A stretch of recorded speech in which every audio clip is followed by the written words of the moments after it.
Hello, કેમ છો? જય શ્રી કૃષ્ણ બધા. સો હાલ આપણે આપણું કામ કરી અને મસ્ત મજાના ધીમે ધીમે ચાલતા ચાલતા જઈએ છીએ. અને એમ કહેવાય છે દાબડતા દાબડતા મનની અંદર હરખ માતો નથી. કેમ કે હરખ એટલે નથી માતો કાજે આવ્યા છે ખાવાના પૈસા એ ફરીદા મેં છપરી તો અહીંયા હોય ભાઈ, એવું ના હોય ત્યાં જ હોય. તો આપણે વાત કરતા હતા, આપણે જે એક મહારાષ્ટ્રનો ફ્રેન્ડ છે, એન્જિનિયર છે, અને એ સિટીઝનશીપ લઈ ગયેલો છે અને એ હાલ એજન્ટનું કામ કરે છે રોમાનિયા બુખારેસ્ટમાં. અને આજે એની પાસે એક વેરહાઉસના વર્કની વેકેન્સી આવેલી છે, જેની અંદર ઇન્ડિયન પીપલ જોઈએ છે, એટલે કે એશિયન પીપલ. ઇન્ડિયન એટલે ઇન્ડિયામાં રહેતા હોય એ પણ ચાલે. એટલે ટૂંકમાં કંપની વિઝા પ્રોવાઈડ કરશે,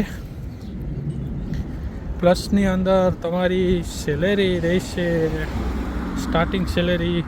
ખોટું કંઈ આપણે બોલવાનું થતું નથી, જે કાંઈ સાચું હોય છે એ જ કહેવાનું થાય છે. 500 રાઉન્ડ તમારા જમવાના હશે, એટલે કે 10,500 જેવું જમવાનું આપશે કંપની, રહેવાનું આપશે. અને કંપની કોઈ મોટી છે એની લોકલ એવું વેરહાઉસ છે, મિનિમમ 200 થી 250 જણા કામ કરતા હોય એટલું.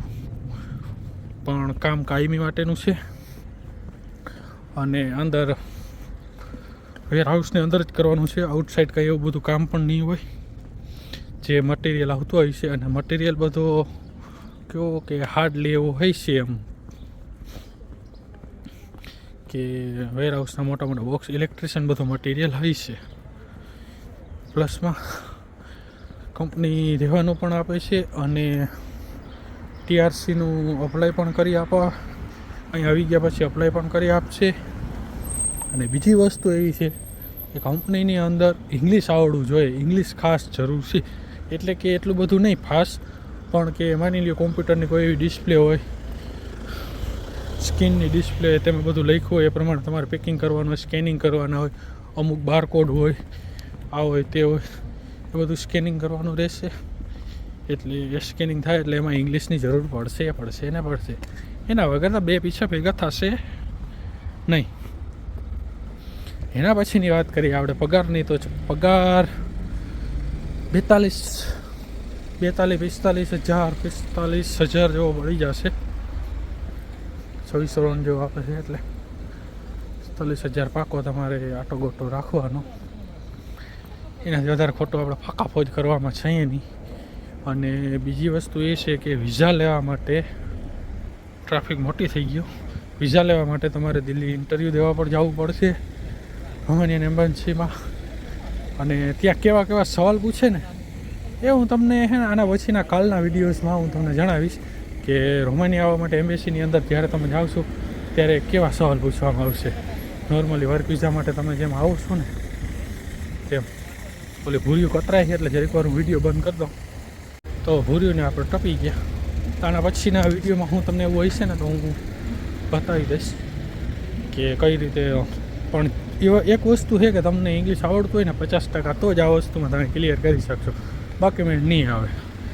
અને બીજી વસ્તુ એવી છે કે ખર્ચાની વાત કરવા જઈએ તો એમાં ટિકિટ આવી જશે તમારી, અને બધું આ તે ડોક્યુમેન્ટેડ બધો ચાર્જ જે એજન્ટ છે, કારણ કે એજન્ટ તો પૈસા લેવાના જ છે.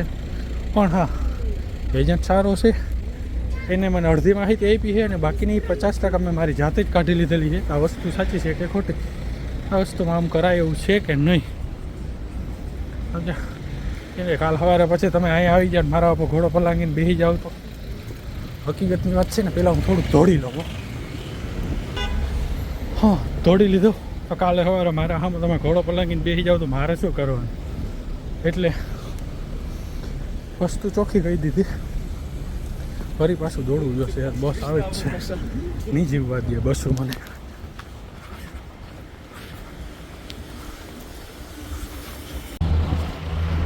તો ફાઇનલી રૂમે પહોંચી ગયા છીએ અને આપણે વાત કરતા હતા વેરહાઉસની વેકેન્સીની. તો આપણે ક્યાં પૈસા થાય આવે 45 થી 50,000 જેટલો પગાર થશે અને 3 શિફ્ટની અંદર કામ કરવાનું રહેશે.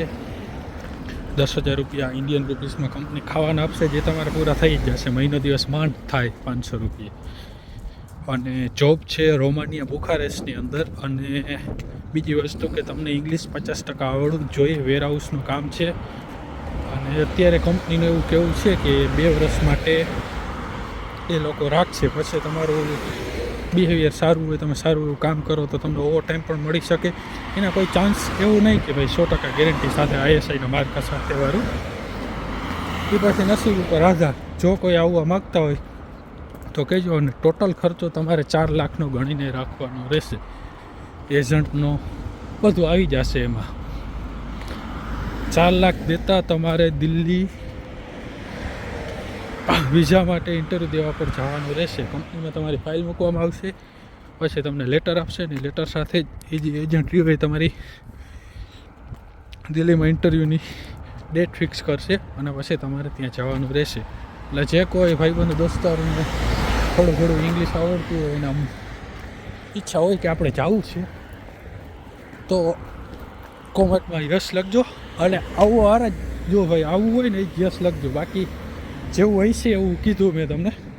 50,000 માંડ વધશે, ચોખ્ખી જ વાત છે. કેમ કે એવડું એ કારખાનું છે, એક નાનકડું છે, ટૂંકમાં વેરહાઉસ છે, કારખાનું નથી.